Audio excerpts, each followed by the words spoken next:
வணக்கம். பரபரப்பு மீடியா செய்திகளுக்காக நான் நிரோஷன். மே மாதம் ஹெலிகாப்டர் விபத்தில் ஜனாதிபதி எப்ராஹிம் ரைசியின் திடீர் மரணத்திற்கு பின்னர் ஈரானியர்கள் இரண்டாம் சுற்று ஜனாதிபதி தேர்தலுக்கு இன்று வெள்ளிக்கிழமை வாக்களிக்கின்றனர். முதல் சுற்றில் கடந்த வெள்ளிக்கிழமை 3 பழமைவாதிகள் மற்றும் ஒரு சீர்திருத்தவாதியின் பெயர்கள் வேட்பாளர் பட்டியலில் இருந்தது. அதில் ஒரு பழமைவாதி தனக்கு வாக்களிக்க வேண்டாம் மற்றும் ஒரு பழமைவாதிக்கு வாக்களிக்குமாறு கேட்டுக்கொண்டார்.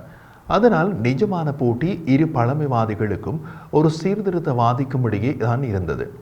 அந்த போட்டியில் ஒரு பழமைவாதி தகுதி இழக்கப்பட இப்போது இரு வேட்பாளராக ஒரு சீர்திருத்தவாதி ஒரு பழமைவாதி ஆகியோர் போட்டியிடுகின்றனர். சீர்திருத்தவாதியான மசூட் பெசஷ்கியன் கடுமையான பழமைவாதியும் முன்னாள் அணுசக்தி பேரம் பேசுபவருமான சயீத் ஜலீலிக்கு எதிராக நேரடியாக போட்டியிடுகிறார். 2021 முடிவுகள் முன்கூட்டியே தீர்மானிக்கப்பட்ட போது முற்றிலும் போட்டியற்ற தேர்தலில் எப்ராஹிம் ரைசி தேர்ந்தெடுக்கப்பட்டார் என்று ஈரானில் கவனம் செலுத்தும் எழுத்தாளரும் வரலாற்றாசிரியருமான அராஸ் அஜிசி கூறினார்.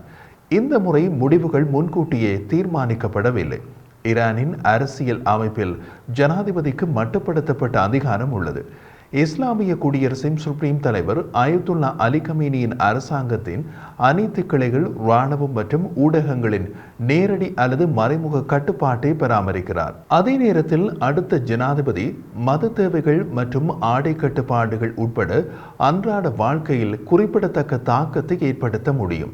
இதன் விளைவாக சமீபத்தில் பெண்களுக்கு சுதந்திரம் கோரி ஆர்ப்பாட்டங்களால் உலுக்கப்பட்ட ஒரு நாட்டில் ஜனாதிபதியின் தேர்வு முக்கியமானது. தேர்தலின் முடிவு அநேகமாக எத்தனை ஈரானியர்கள் தங்கள் அரசியல் அமைப்பால் பெரிதும் சோர்வடைந்து ஏமாற்றமடைந்தவர்கள் அல்லது வாக்களிப்பது மதிப்புக்குரியது என்று கருதுகிறார்கள் என்பதை காட்டும். ஈரானின் வாக்காளர்களில் பாதிக்கும் குறைவானவர்களே சுமார் 40% முதல் சுற்றில் வாக்களித்தனர். ஈரானின் ஜனாதிபதி அல்லது நாடாளுமன்றத்திற்கு தேர்தலில் போட்டியிடும் நபர்கள் இஸ்லாமிய குடியரசின் கொள்கைகளை கடைபிடிப்பதை உறுதி செய்ய வேட்பாளர்களை பரிசோதிக்கும் கார்டியன் கவுன்சிலின் ஒப்புதலை பெற வேண்டும். நடைமுறையில் கவுன்சிலின் அனைத்து 12 உறுப்பினர்களும் 6 மதகுருமார்கள் மற்றும் 6 நீதிபதிகள் நேரடியாகவோ அல்லது மறைமுகமாகவோ சுப்ரீம் தலைவர் அயத்துல்லா அலி கமேனியால் நியமிக்கப்படுகிறார்கள். 80 வேட்பாளர்கள் ஜனாதிபதி பதவிக்கு போட்டியிட்டனர். கவுன்சில் 6 பேருக்கு ஒப்புதல் அளித்தது. அவர்கள் அனைவரும் ஆண்கள். அந்த 6 பேரில் 2 தேர்தலுக்கு சில நாட்களுக்கு முன்பு வெளியேறினர். இது ஜூன் 28 முதல் சுற்று வாக்கெடுப்புக்கு முன்னதாக ஒரு பழமைவாத வேட்பாளருக்கு அனைத்து பழமைவாதிகளின் வாக்குகளையும் விழச் செய்யும் முயற்சியின் ஒரு பகுதியாகும். இப்போது பெசஷ்கியனும் ஜலீலியும் மட்டுமே பந்தயத்தில் உள்ளனர். மற்ற 2 பழமைவாத வேட்பாளர்கள் போட்டியிடாத நிலையில் பெசஷ்கியனின் தேர்தல் வெற்றி பெறுவதற்கான வாய்ப்பை பெறுவ தேர்தலுக்கு முன்பு வாக்களிக்காத அதிக வாக்காளர்களை ஈர்க்க வேண்டும்.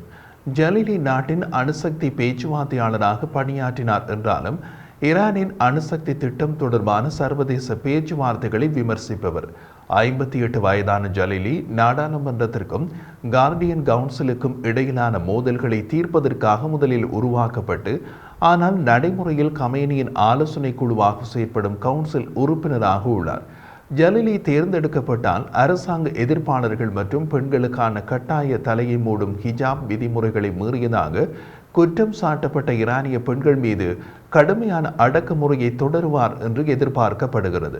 பந்தயத்தில் உள்ள ஒரே சீர்திருத்தவாதி என்று ஆய்வாளர்களால் விவரிக்கப்படும் பெசஷ்கியன் ஈரானிய பெண்கள், இளைஞர்கள் மற்றும் இன சிறுபான்மையினரை ஆதரிப்பதை அடிப்படையாக கொண்டு ஒரு இதய அறுவை சிகிச்சை நிபுணர்.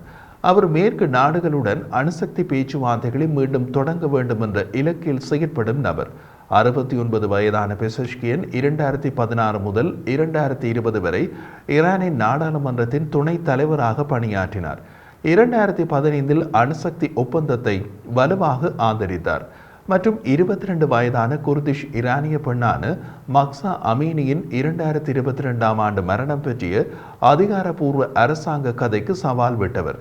22 வயது பெண் மக்சா அமீனி தலையில் சரியான முறையில் ஹிஜாப் அணியவில்லை என்று கூறி மத ஒழுங்கு காவல்துறையால் தடுத்து வைக்கப்பட்ட பின்னர் சிறையில் மரணமடைந்தார்.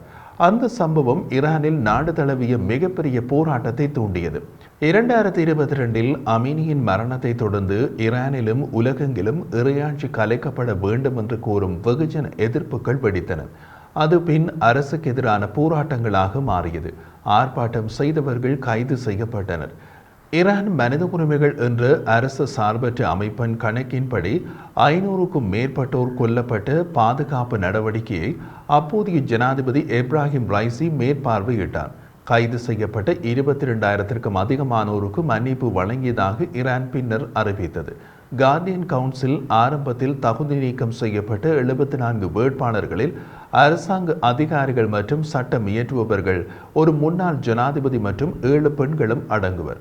இஸ்லாமிய குடியரசின் இந்த ஆழமான ஜனநாயகமற்ற அமைப்பின் அடிப்படைகளை ஏற்றுக்கொள்பவர்கள் மட்டுமே எப்போதும் இயங்க அனுமதிக்கப்படுகிறார்கள் என்று அஜிசி கூறினார்.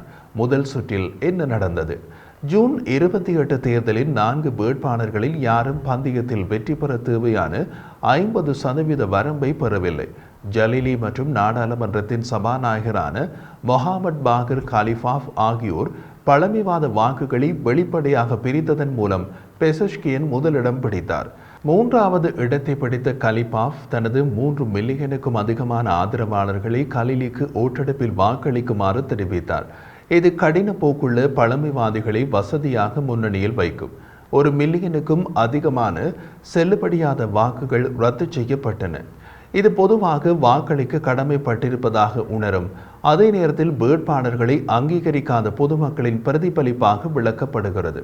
ஆனால் போட்டியிடும் எந்த ஒரு வேட்பாளரையும் ஆதரிக்க விரும்பாதவர்கள், அதே நேரத்தில் தேர்தலை புறக்கணிப்பவர்களாக எண்ணப்பட விரும்பாதவர்கள் மக்கள் தற்போதைய மனோநிலையில் அதிருப்தி காட்ட குறைந்தபட்சம் 1 மில்லியன் பேர் உள்ளார்கள் என்று அஜிசி விளக்கினார்.